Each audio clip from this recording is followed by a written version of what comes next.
so it could be rationally policed and taxed, rather than being allowed to continue on as a breeding ground for strife and chaos. With the Azigi safely in his corner, Marcus ordered 40,000 soldiers across the Danube, and the process of conquest was initiated.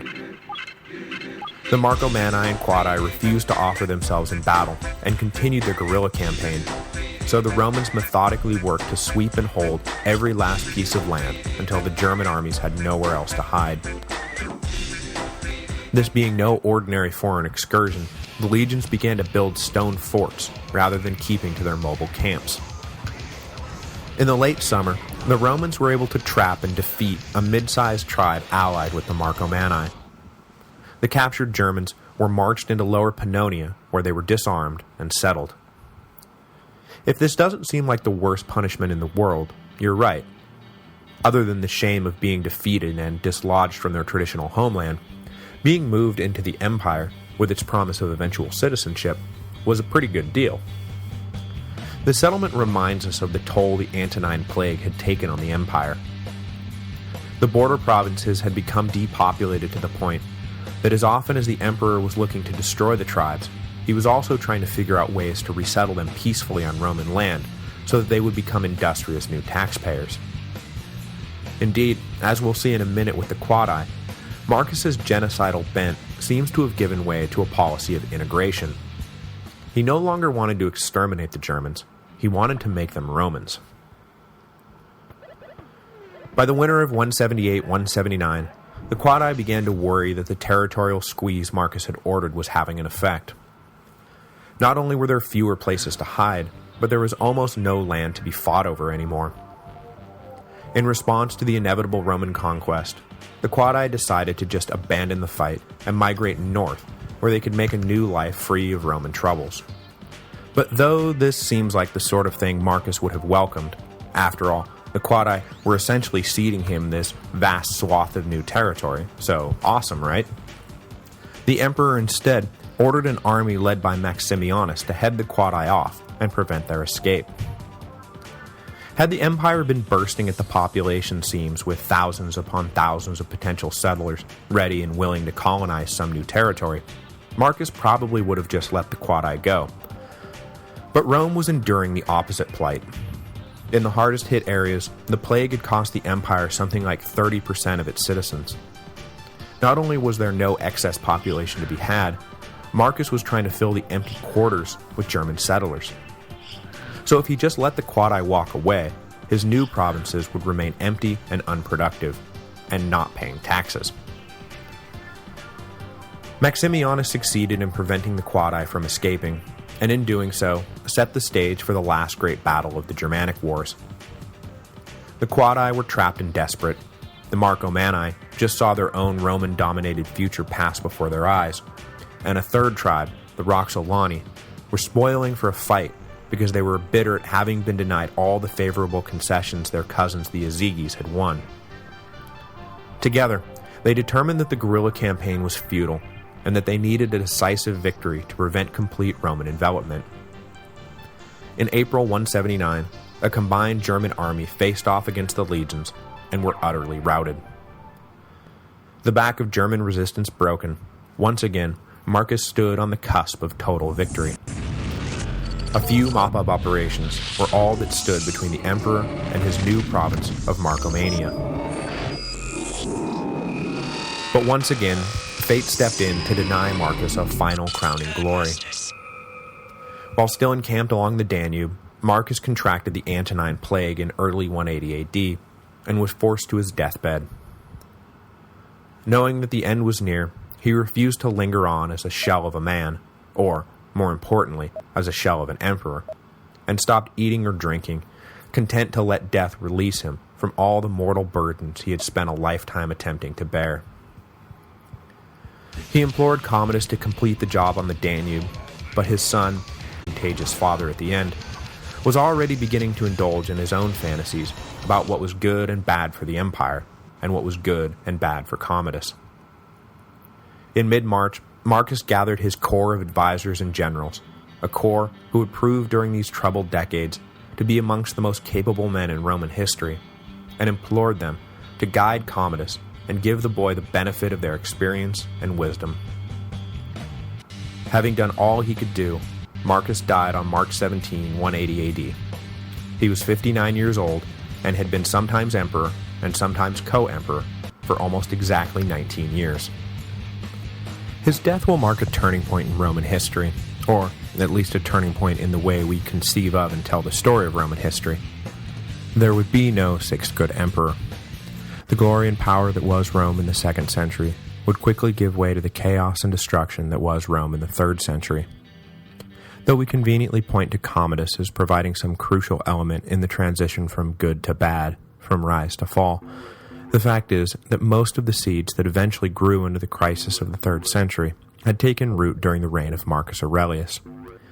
Commodus may have acted as some kind of supercharged fertilizer, but it's not like he took an empire at its swinging best and single-handedly destroyed all that was good in the world. First of all, the migration of the barbarian tribes beyond the northern frontier, specifically the rise of an interconnected and sometimes ill-defined people called the Goths, was already putting pressure on the borders in ways never before felt. From the reign of Marcus on, the Western Empire would find itself under near constant attack from these barbarian forces who were looking to raid the empire, or settle within the empire, or conquer the empire.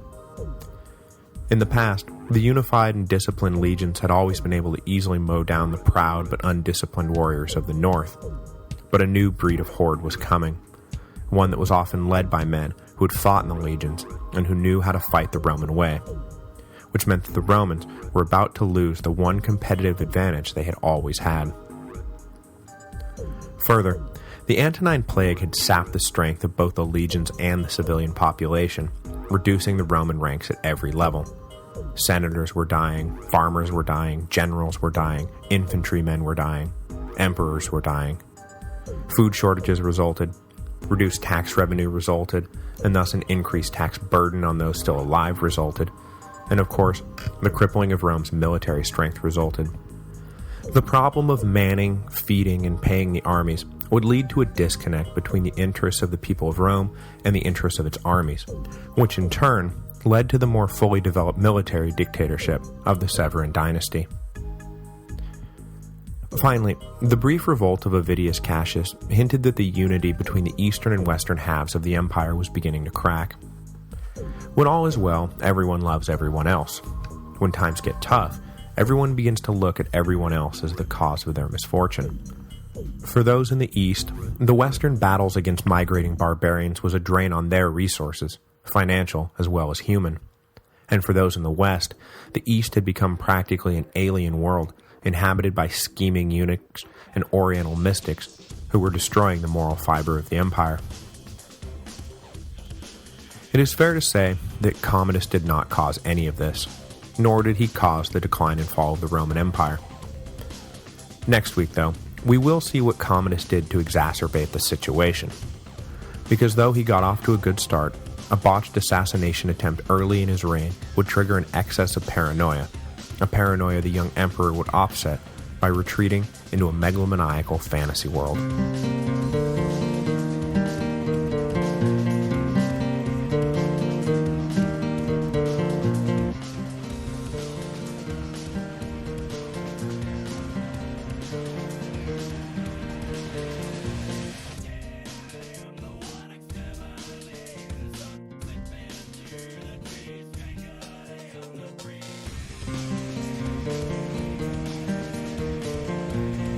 Hello, and welcome to the History of Rome, Episode 96, The Most Aptly Named Emperor.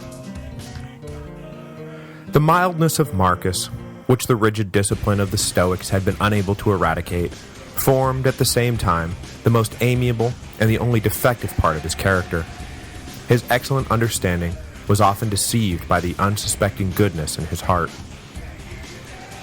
So begins Chapter 4 of Edward Gibbon's Decline and Fall of the Roman Empire, also known as the chapter where it starts to get really good and isn't quite so super boring anymore.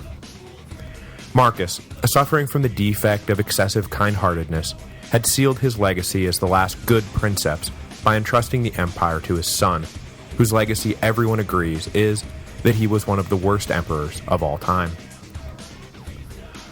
But Gibbon himself is not quite as harsh on Commodus as you might think. In Gibbon's estimation, Commodus's failure was not that he was cruel or bloodthirsty or evil, but simply that he was weak. Ascending to the throne at the age of 19 in March of 180 AD, Commodus naturally fell under the sway of older, savvier men who manipulated the young prince into satisfying their own ambitions. Once he had spent a few years as a mere puppet, the dark habits of his advisors simply ingrained themselves onto his character, and from then on, the weakness of his soul became indistinguishable from the cruelty that manifested as a result. In the end, though, he seemed to have learned his lessons a little too well, and he turned out to be far savvier and far crueler than any of his advisors, and he was only caught out and killed after a good 3 or 4 complete and bloody turnovers of personnel within his inner circle. That's Gibbon's assessment anyway. Others are not quite so quick to let Commodus off the hook. They see in him from the get-go a self-absorbed hedonist who was intellectually vacant, obsessed with sport, and likely a sociopath to boot. He was Lucius Verus without any Marcus Aurelius to keep him in check. He was Nero and Caligula combined, topping both in scandal, debauchery, and murderous frivolity. Still others, though, loved Commodus, and, at least for the majority of his reign, thought he was the absolute bee's knees. Now, what group of compulsion on a man so universally reviled by history? Why, the people of Rome, of course. The story of the reign of Commodus, and like the story of the reign of Domitian, was chronicled by the Roman aristocracy, and they, to a man, loathed him and everything he ever did. The general population never got a say in the way Roman history was written, so all the bits about how Commodus was, for a long time at least, a beloved figure, comes as something of a surprise to modern ears. But unlike Domitian, who comes by his bad rap somewhat, but not totally unfairly, Commodus, I think, earned his in spades. There was, for example, no underlying soundness of policy to go with the cruelty, no greater vision for the empire, beyond when the next set of games was going to be. And unlike Domitian's reign of terror, which, as I mentioned, was comparable to the political murders of dear old Uncle Claudius, Commodus went back to the well of blood time and time again, in a purge and prescription cycle that came round every 3 to 5 years, as men fell from favor and others rose to take their place. But if there was one thing that Commodus did really well, at least until the very end, it was keeping the people in the street eating out of his often extended hand. The people in the street didn't really care what senator Commodus was in the process of humiliating, or what governor he was in the process of assassinating. What they cared about, honestly, was games. And boy, did Commodus ever give them what they wanted. Polar opposite of Marcus and his few begrudging spectacles, Commodus embraced the games like no emperor before or since, and the people ate it up. By the end, though, he had driven the empire deep, deep into debt, and had gone so far off his rocker that even his previously adoring masses turned on him. But for the better part of a decade, we should always remember that his enemies were in the Senate, and just about nowhere else. Commodus made it plain from the very beginning that his reign was not going to be like that of his father's. Shipping the corpse of Marcus to Rome for burial and deification and etc., etc., Commodus stayed encamped along the Danube to finish what his father had started. And by that I mean just that, finish what his father had started. Despite the pleas of Claudius Pompeianus and the other leaders who had poured their blood and